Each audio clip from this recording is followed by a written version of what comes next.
You're listening to the Free to Be Mindful podcast, which invites you along on a journey to learn of mindful living, grow in mental health, and inspire through personal growth.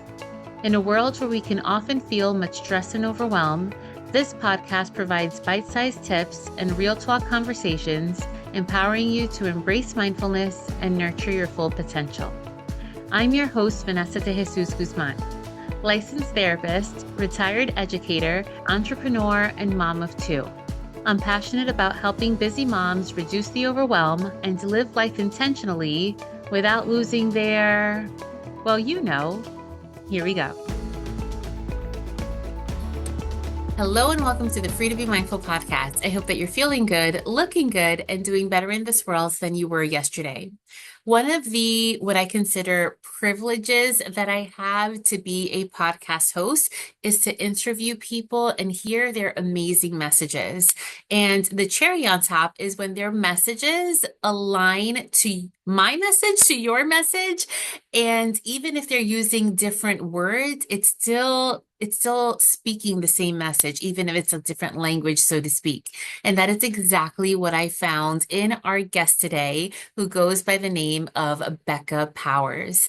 Becca is a Fortune 500 sales executive and mindset expert, and she's also the founder of Powers Peak Potential and creator of the Power Method. She specializes in mindset mastery for high performers, and she has been through so much in her life, from her beginnings at a dollar store to a successful 20-year sales career in technology. Becca has truly inspired thousands of people in her journey. Currently, Becca is an acclaimed speaker and published author of Harness Your Inner CEO and her latest book, A Return to Radiance, which is already a USA Today bestseller. So exciting. Her insights have been featured on Forbes, Business Insider, Newsweek, and again, USA Today. And it is just such a pleasure to get to know her, but also, again, to hear her messaging, which is stated so very nicely and aligns with that of the Free to Be Mindful podcast. So I hope you enjoy her message as much as I did. Becca, welcome to the Free to Be Mindful podcast. I'm so glad you're with us today. Yes, I'm so glad to be here too. I've been looking forward to this since we first talked. Yes, which was a little while ago, but I'm so happy you're here today. And since the time that we first talked, and now that we're talking now, I saw on your Facebook your opening of your book that is sitting right behind you for those who are watching us on YouTube. And I was just so thrilled for you because it has to be I'm just imagining like the feeling of like looking at your work and the time and everything that it takes to go into, and then seeing it in so many copies and having it Oh actually in your hands, my gosh, explain it my to us heart was people. pounding. The book's there. My husband like brings the book, the box to the table, and I'm just like, "Oh my God, it's finally here." And then to see it, as a final product is just Amazing. insane. Yeah, it's a really cool feeling. So amazing. I hope to join the ranks one day. And you You just will. shared, I hope so, even as a children's books author. But you just shared that you hit a milestone within the book. I did. October 16th, I hit USA Today, number 44.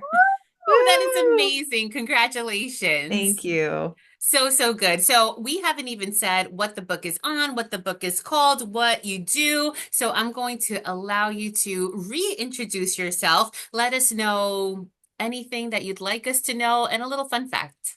Oh, okay, cool. So, yeah, now I get to say I'm a USA Today best-selling author. I'm a keynote speaker. I'm a sales executive. I do a lot of things. I'm a Kundalini yoga teacher, but really what I'm passionate about is the name of the book is A Return to Radiance. And I love just being a conduit of helping people return back to their true selves, reopening their dreams and their passions and purpose, and living a life that's a little bit more fulfilled. So those are the things that like light me up. And a fun fact about me is my parents. It's about my parents, but it's also about me. When I was born, my parents were full-time musicians.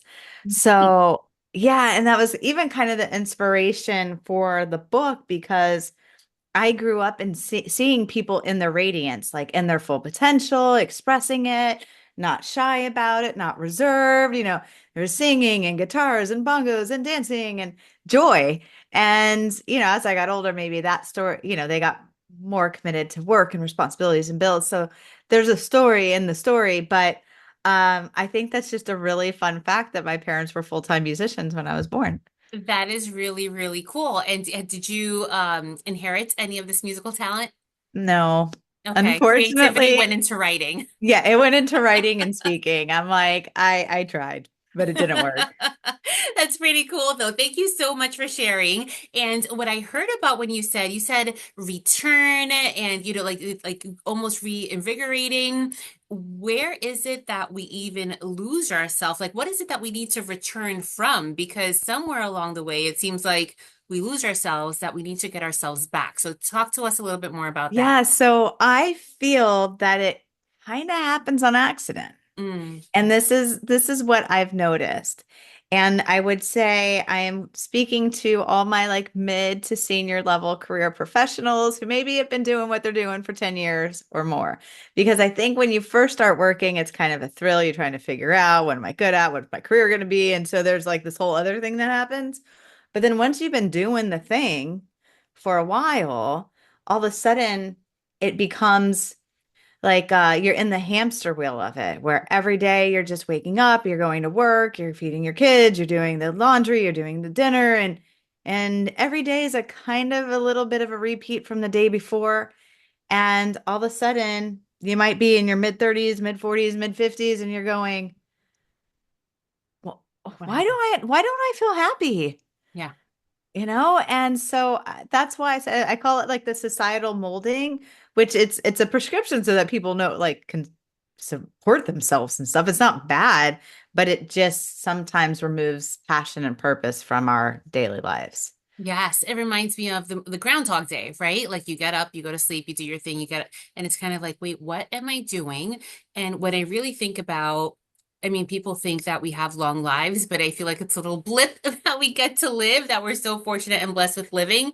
And when we get to a certain age and a certain stage in life, it's really important to step back and reflect first, where am I feeling? How am I feeling it? Why am Yes. I feeling this way? And then what is it that I can do about it?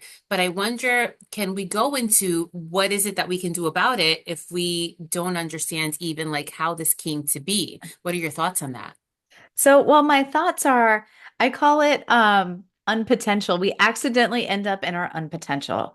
And there's symptoms of unpotential, burnout, what we've talked about, burnout, even things like what I say like disease, right? Disease, mental health, emotional health issues kind of come from this place of unpotential. So I love to unpack that because I think again, like if you're aware, then you can make changes. And so if I was to like help the audience be like, oh, how would I know if I was even in my unpotential? Well, you might have feelings like every day feels like the same, but then if you're really kind of being if your soul and yourself are being bothered by it, you're going to have what I call the overs. You'll find yourself overworking, overcommitting, overextending, overthinking, overanalyzing. There's some type of overing happening which is going to lead to other things. But anyway, I thought I'd share that in answer to the question is that that's like a practical thing that you might be able to catch yourself like, oh my gosh, I am overing all the time. Maybe I should take a step back and start to reflect on what's important to me. Yeah. When you say like overing, I also think of like overcooked, and overcooked leads to burnout because you're like Hey, done. yes. And not done in like a ding, the meal, the meal is ready, but like, no, now we got to throw this Like now I out look like because burnt toast. That's what I'm yeah, and it doesn't leave a good taste in your mouth. But before we go into even like that stuff, if you had to define specifically unpotential, how would you define it as? Hmm. I define unpotential as being disconnected from the truth of who you are. Mm. being disconnected of the truth of who you are. But Becca, what happens if people don't even know like Well, who they that's the are? fun part. You have to explore a little Yes. bit. You have to explore. And I think to a certain degree, even though I say that half jokingly and half serious, but there is an exploration process that needs to happen because I have this like Return to Radiance is the name of the book, but I close my eyes for a second and I think like, think of yourself at 5 years old or think of a child at 5 years old. They're already in their radiance. They haven't disconnected from it yet. And they already have their favorite things that they love to do. Some are more creative, some like building, some like gymnastics, some like Yeah. baseball, some like, and so I think it's about rediscovering who you are as an adult and inviting that place for possibility, creativity. And so I say that kind of tongue in cheek, like you have to explore, but there is some self-exploration that has to go down. No, I hands down agree with you. And I love that you use that example because I also say when we think back to our kid selves or when we look at kids, if you ask a kid, what do you want for your birthday or for the holidays, they give you, a list a mile long and they have no qualms about it. Like they know exactly what they want and what Yes. color and all the things. And I don't know where it is in life that somewhere along the way, we get caught in that hamster wheel, like you were saying, that Groundhog Day feeling and it's like, well, what do we want? We don't even know. We don't even know because we're not even aware of like where we are, what we're doing, and why we're doing it. Right. Exactly. That is really, really big. And is this what you help folks with in the work that you do? Yes, and so I'm very big on bringing people back to their values. Like a lot of, you get middle age and all of a sudden, or mid-career or whatever, the age kind of varies. Everyone has Right. different path, but all of a sudden you're like, what do I value? Mm, And like how you're saying kids know what they want. We get to this point in our lives and we forget what we want, what our values are, what we want our lives to look like. When that moment comes and we're on our deathbed, did we live the life that we want to live? Right. And most people are like, no, I'm not living the life mm, that I want to live. And so I think that our strengths, our natural strengths, gifts, and talents are clues yeah. to who we really are. And like you said before, we even first have to have that awareness of like, what was I blessed with, right? Like, what is my talent? Why was I put on this earth for? And then go from there. It reminds me, I loved before I was a podcast host, I'm a licensed therapist now, but I was a teacher and a school counselor. And I really feel like I was placed on this earth to help kids and to help families because that's just what I'm good at. It comes naturally. I don't have to think about it too Yes. hard. Oh, I get Like the it just goosebumps as you comes. say it. And I can see that you're glowing when you talk about that. I really, really, really do enjoy it. And then my husband, he's in sales, and he was like, "I just go to work, I get the job done." He goes, what's with the enjoyment?" He's like, "You get out, you get done, and you make a lot of money, and that's it." And I'm like, "No, it's more fulfilling for me." And like you were saying, you mentioned my office before we started recording, and I said, I really do love coming to work, and I love doing what I do because I know that that's almost like not just what I value, but really like my vocation, in with Yes. my passion, which makes it so easy to live. Not that it's not heavy, right? But it just makes it easy to do my thing because I enjoy it. But I realize that that doesn't happen to everybody. It doesn't. And I'd like to share a story if that's okay. And it's maybe like Absolutely. a story within a story too. But so there was a point, like what even got me on this path is I was in my mid 30s and I was a senior sales leader. I had a large team. I had 4 kids in middle school. My husband and I were raising a blended family. Like life was lifing. Like it was super crazy, super full. And I ended up in that Groundhog's Day that we're talking about.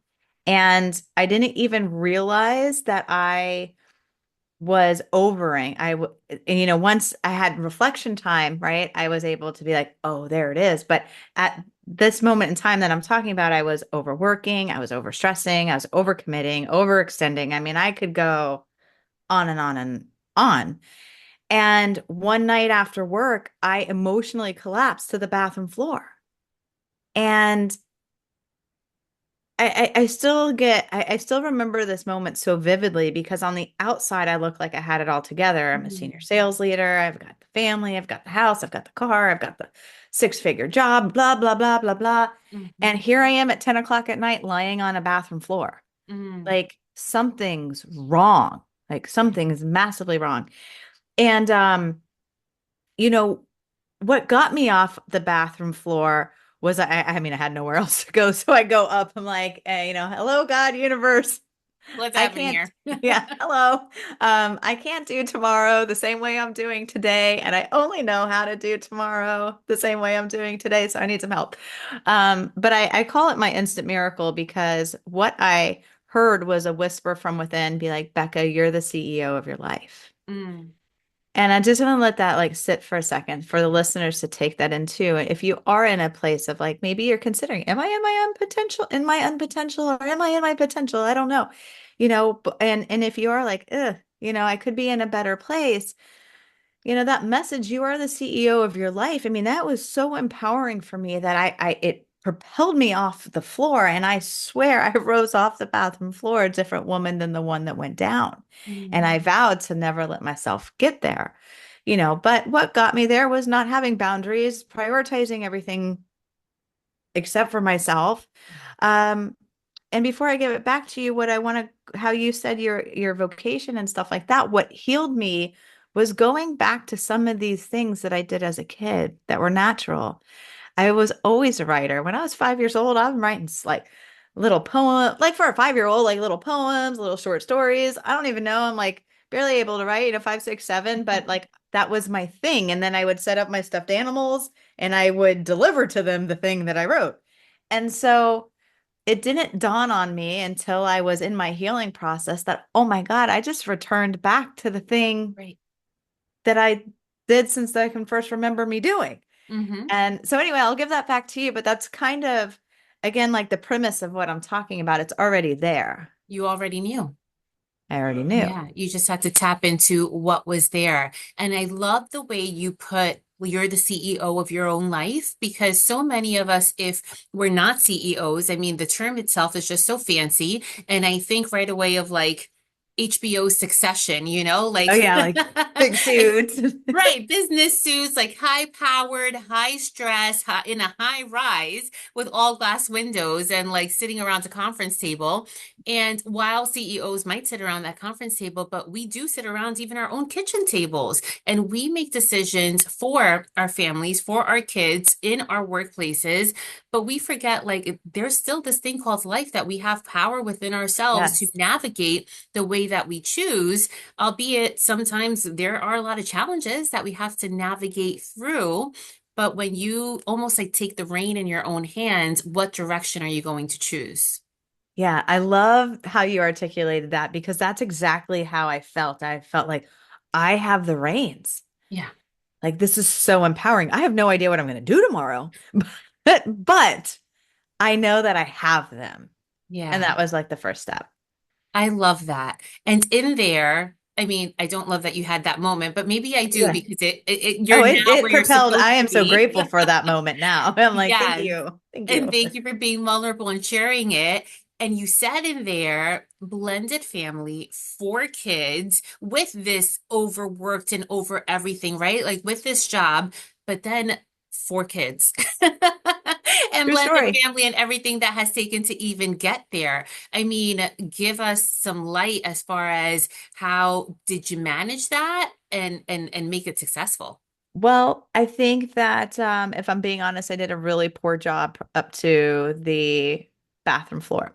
So, I Mm, mean, I was a good mom. I loved my kids, and so I'm not painting a picture of that, but I was thin. I used the overs a lot, but I was overcommitted to my job. I was trying to be the best wife. I was trying to be the best mom, and maybe that to me meant doing all the pickups and shuffling kids around. Like there was just no rules, really. Like it was just a yes thing. Yes, I'll do that. Yes, I'll do that. Yes, I'll do that. Yes, I'll do that. Yes, I'll do that. and spreading myself so thin. So me, I'm an overcommitter and an overextender. So I found myself very thin. And what does that do to your relationships? Right. They're thin, Including you know, children. including the ones with my children. So on this night that I hit the bathroom floor, if I'm telling the full story, I walked in from a bad day. It was my fourth bad day, purse on my shoulder, walk in, and the kids, I mean, they're in middle school. They got papers to be signed. They're like, Mom, Mom, Mom, Mom. And I'm like, can I put my effing purse down? Like I Mm. lost it.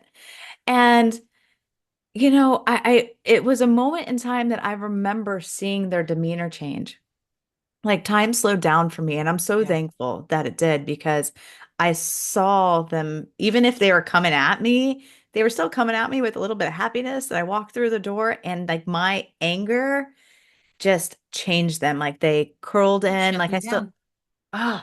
I still like it's so ugly to talk about, but it's the truth. And then when I was on that bathroom floor, I remember being like, this is not the person I want to be. Mm. I want to have deep relationships with my husband. I want to have deep relationships with my children. And when I hit the bathroom floor, my marriage was on the rocks. I had disconnected relationships with my kids. My team wasn't performing at the way that it should be. Really, nothing was performing at peak potential, right? Mm.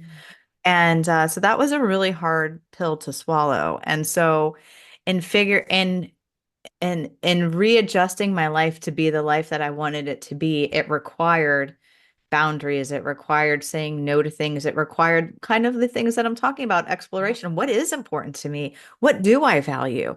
What what texture do I want my life to feel like? And those are things I don't think I ever stopped ever since I had kids that I ever stopped to think about. So that's kind of like what happened and where it took me. Yes. And again, thank you for sharing. And sometimes it almost gives permission to listeners and viewers to like, it's okay. Like we all have these bad moments. We all have bad days. We all have the moments where we're like, like lose it.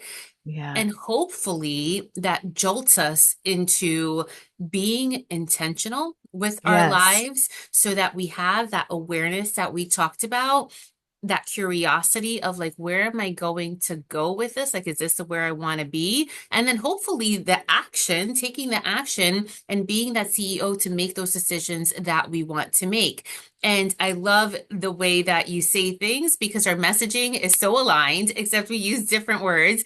But that really is, what I talk here on the Free to Be Mindful podcast is part of my mindful living framework is having that awareness, having the curiosity, where are you going to go? And then making these moves. And how are we going to make them? Are we going to allow ourselves to live in that autopilot type of state? Or are we going to live intentionally and really find joy in what we're doing? And if not at work, then in the different pockets of life that we live. So as you're saying, you found it. If you had to give one or two or however many tips that you'd like for our listeners, what can they do to get there? Because I'm sure it was a journey from that bathroom Oh, floor to you opening up your beautiful book in the month of October. oh yes. So, I mean, I think the two things that I that saved my life, and I mean the quality of my life, Mm. was understanding. For me, this is how I put it, choice has to pass. I had to realize that my choices either served me or they sabotaged me, and that at the end of the day, I could point blame all I wanted to, but it didn't solve anything. So I really had to take ownership of my choices and realize that if I say yes to something and it drains me, that's my fault. And that also goes to boundaries for me because I learned I two things. One, I learned that I had the idea of boundaries wrong. I thought boundaries were between me and other people. And what I learned is that boundaries were between me and myself. The Uh-huh. only boundary I will ever, violate is the one between me and myself. And what I mean for that, listeners, and Vanessa, I'd love to hear your 2 cents because I see you nodding your head, is that I'm the only one that can say yes and no to things. And if I'm saying yes to something, someone, that is going to drain my energy, then I have to accept that I said yes to that. Yeah. And potentially if it's a mindful yes because it's a obligation like a wedding or something, and I'm like, "Ugh, I don't really fit into my weekend, but I have to go." Right. Then I know that it's also my responsibility to recharge, you Yes. know. And so that was a really hard lesson to learn because as a people pleaser and also as the mom and leader who loved to say yes to everything. And I also, and then listeners, like, I'm not just talking about people pleasing. Like, I like to say yes because I love opportunity. I'm like, yes, open that door. Like, I feel like my yeses lead me to things. Right. So, but I didn't realize that all my yeses were burning me out. Absolutely. And yes, I'm nodding as you're saying it all because speaking of the overs, I'm also an overachiever. So I Oh, find yes, I got that one too. Yeah, yeah. like all the boxes checked. And I find myself in place and sometimes in spaces of life or in spaces in let's say throughout a year where I do overcommit and say yes to a lot of things. But we need to remember, as you were saying, when we say yes to something, we're saying no to something else. And if we really think about, well, what are the things that are most important to us? And it may be that job, and sometimes, yes, we have to do things for work or that wedding or whatever it is. But when we really think about, as you stated before, our values and the things most important to us, and for moms, it's typically family and children and all of that. Yes. How often are we saying yes to all these outside people and responsibilities? And then we say no to our kids and the time that we could be spending with them, or that intimate time with our partners, or that family time with our family, whatever it is. So when we remember that, when we remember what that thing at our core is, then we can begin to make again those intentional decisions of, do I really have to do this, or am I doing this? Are you ready for this? Am I doing this for my ego? Am I doing this Ooh, because somewhere down deep inside I may like that stressed out feeling because it make me feel important, or it may make me feel, I don't know, whatever, fill in the alive. I mean, blank, people whatever it have does all, for you. yeah. So yeah, those are things that we need to really do some digging and thinking about before we say yes to everything except for the most important things in our lives. Yeah. I love how you summarize that because that was, those were the things that changed the course for me the quickest. Mm. And then I had to do a lot of self-healing and I became a yoga teacher and I learned breath work and meditation and some of these tools I already had in my back pocket, but I went deeper into my practice Yeah, for some of the beautiful, healing. beautiful. And Yeah. so nowadays, talking about those methods or tools, as I like to call them, what is it that you'd like to do or that you try to find the time to do to live a little bit more mindfully or intentionally or for self-care? I love that you asked that. So there's a couple things that I love to do. I'm very big on intention, and I love that you use that word too. So, and I try to live with a certain level of like daily self-awareness. I don't master it every day. But if I were to say like some of the tools that I use, I always try to check my intention and where my emotions are because emotions, like attracts like at the end of the day, it is an energy game. And if I'm too stuck in the what ifs and like the stress parts of my day and I'm not, it's just that little mind. And I love that you do mindfulness because this is exactly what it is. It's like I could start my day looking at my to-do list, or I could start my day, how do I want to feel? Yep. And so I have learned that, starting off on how I want to feel, working on something like, so for me, I love writing in the morning because that's my thing. And I feel very connected to, the universe I write outside. So the birds are chirping, the sun's coming up. And so from an intentionality standpoint, I feel that I am in my zone. I'm in my meanness, like, Mhm. and that's really important to me. So that's one thing. And then, I do like starting off with some really deep breaths, connecting myself, grounding myself. And then, gosh, there's so many, but I do also love me some good like visualizations, like if I have the time. So some mornings are more like, shorter than others because I might have Right. a meeting right at 8 a.m. or something. But if I have the time, I love to do like a visualization of where do I want to be 5 years from now and do like a five sensory, bring it online, embody it. So stuff like that. I love that. Thank you so much for sharing. And for the listeners and viewers, I want to remind you because most of you are moms and we're very busy, and I'm sure you're doing a gazillion things even as you're listening or viewing this right now. But I want to remind you, as you said, not every morning has to look the exact same No. way. And sometimes we get caught up as like, oh, it has to be like that thing that I heard that lady say or that I saw on Instagram or whatever it is. I need to It's whatever. paint my room like a soft lavender so I can meditate. No, it doesn't. Like, I mean, for kids, right? Like Right. my for my peace and for my healing, I woke up at 5:30 a.m. before they were awake. Mm, That's where I did most of my writing and most of my connecting and stuff. And like, some mornings it is not like that. And I right. love that you reinforce that for the moms and parents listening because every day is different when you're Every day. momming and working. Like, Yes. I'm not even gonna lie, like I have done multiple breathing meditations in the bathroom. Because that's the only place you can get it in. It's just like, I'm just gonna be in here for 2 minutes. Okay, you'll survive. It'll be fine. Yeah. But I No, need to reset that's real myself. talk right there. And we have to keep it real so that it can feel doable because this doesn't Yes. have to be this whole like extra 30 minutes to your day. It can be if you have the time, but if not, I like to give the example. I really like my cup of coffee in the morning and Oh, I like yeah. to drink it while it's still hot. Like that's always the goal is to just drink it before it becomes cold coffee.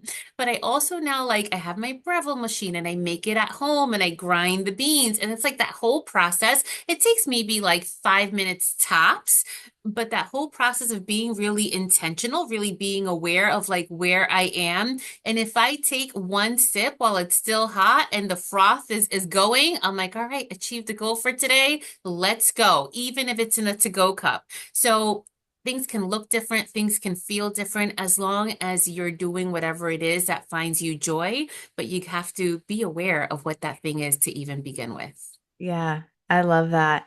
And I wanted to share a quick tip too, especially like as I got more into my yoga certifications and stuff like that. What I thought meditation was like spending 30 minutes on a mat. Now, all that's glorious if you have the time. If you have the But time. for to start changing the neurological pathways, you don't need more than 3 minutes. Like Yep. scientifically proven, 3 minutes. And that's why I just was like, well, I'll just go lock myself in a bathroom. That's I got 3 minutes. Yeah, yeah. And I'm happy that you reinforced that because that's what I talk about all the time, that it doesn't have to be like oming and floating away on a magical like body of water with rainbows and unicorns and It's all of making me that. laugh, but it's true. You can do anything mindfully. That whole process of me making my cup of coffee, I am very mindful as I'm doing that. You can wash your hands, you can take a shower, like anything, like even putting on makeup and real not rushing through it, but really being there while you're doing it. You can do those things mindfully. So it's not adding anything additional to your day. It's just really bringing your brain and your attention and your awareness to this moment. Be there fully. If you can give that moment and share it with people you love, that's a bonus, bonus, bonus for them and for you. And then hopefully from there is where we can find that joy every day. Exactly. Yeah. So, Becca, my signature question is if you could be remembered for one thing in life, what would it be?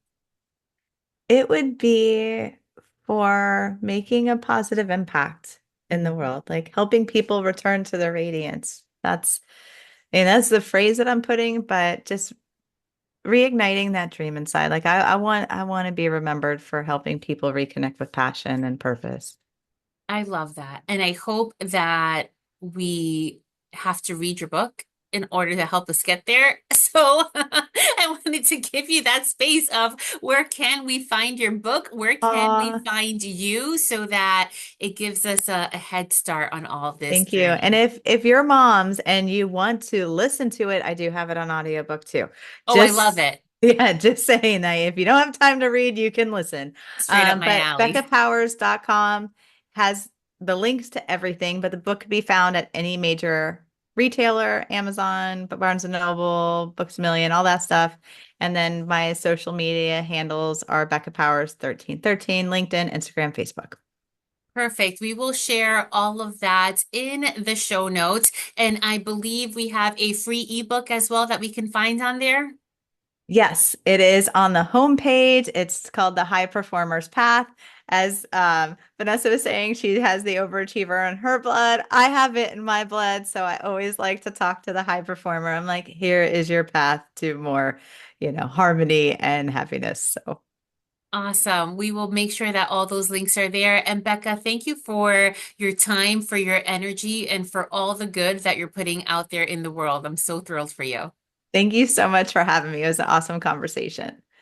Thank you so much again, Becca, for your time, energy, and for the amazing messages that you left with us today. Listeners, for today's guided meditation, think about what Becca shared. Think about what it is that brings you joy and put yourself in the CEO chair, having a CEO mindset, knowing that you can make the decisions that work best for you. But are you currently making those good decisions? Or are you finding yourself putting other people and other things at the forefront of your life? Are you spending the time that you'd like to spend at home or with your family or doing that fun hobby that maybe you haven't done in a few years?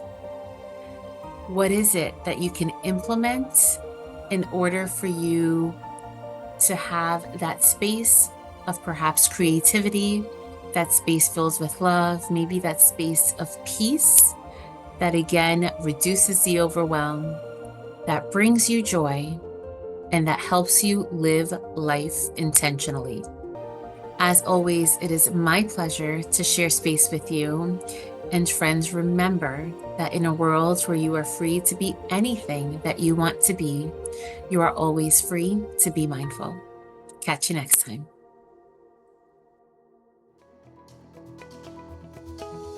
Free to Be Mindful exists because of viewers and listeners like you.